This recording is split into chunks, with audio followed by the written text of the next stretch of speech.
السلام علیکم۔ آج ہم بات کریں گے کنجوسی پر۔ کچھ لوگ اتنے کنجوس کیوں ہوتے ہیں کہ ان کا کنجوس ہونا ایب نارمل لگتا ہے،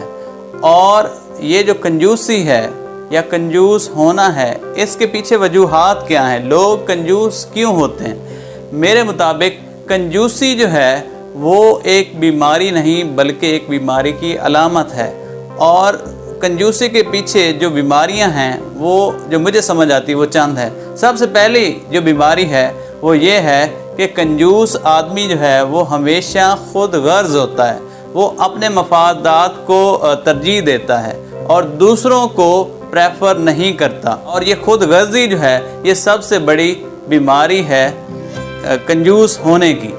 اور جو انسان خود غرض ہوتا ہے، دوسرا اس کو نقصان یہ ہوتا ہے کنجوس آدمی کو کہ اس کے سوشل ریلیشن نہیں بنتے، اس کے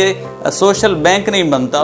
وہ سوشلی کٹ آف ہو جاتا ہے، کیونکہ اس نے کبھی کسی پر انویسٹ نہیں کیا ہوتا، وہ کسی پر خرچ کر کے راضی نہیں ہوتا، اس لیے کسی کو اس نے کھانا نہیں کھلایا ہوتا، اور لوگ اس کے ساتھ جڑ نہیں پاتے، وہ اپنے ساتھ ٹیم نہیں بنا سکتا، وہ لوگوں کو اپنے ساتھ اٹیچ نہیں کر سکتا، یہ اس کو سب سے بڑا نقصان ہوتا ہے۔ تیسرا جو کنجوس ہونے کا نقصان ہوتا ہے وہ یہ ہوتا ہے کہ کنجوس صرف پیسے کے معاملے میں کنجوس نہیں ہوتا، بلکہ وہ وقت کے معاملے میں بھی کنجوس ہوتا ہے، وہ ایموشنلی بھی کنجوس ہوتا ہے، وہ کسی کی تعریف کرنے میں کنجوس ہوتا ہے، وہ کسی کو اپریشیٹ کرنے میں بھی کنجوس ہوتا ہے، وہ کسی کی حوصلہ افزائی کرنے میں بھی کنجوس ہوتا ہے، یعنی پورا پیکج اس کو کنجوسی کا مل جاتا ہے۔ اور جو اگلی پہچان ہے کنجوس ہونے کی، وہ کانٹینٹمنٹ پہ یقین نہیں رکھتا، وہ بانٹنے پہ یقین نہیں رکھتا، وہ شیئرنگ پہ یقین نہیں رکھتا، اس کو یہ یقین نہیں ہوتا اللہ تعالیٰ کے رازق ہونے پر کہ اللہ تعالیٰ بانٹنے والے کو، شیئر کرنے والوں کو اور زیادہ دیتا ہے۔ تو اس کا مطلب یہ ہے کہ کنجوس آدمی جو ہے وہ اس کا اللہ تعالیٰ پر بھی ایمان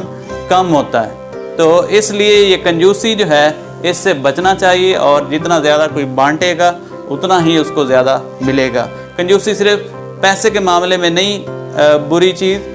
بلکہ محبتیں بانٹنے میں بھی کنجوس نہیں ہونا چاہیے، پیار بانٹنے میں بھی کنجوس نہیں ہونا چاہیے، علم بانٹنے میں بھی کنجوس نہیں ہونا چاہیے، ایک دوسرے کا احترام بانٹنے میں بھی، عزت بانٹنے میں بھی کنجوس نہیں ہونا چاہیے۔ ہر معاملے میں سخی انسان جو ہے وہی اس دنیا میں بھی کامیاب ہوگا اور آخرت میں بھی کامیاب۔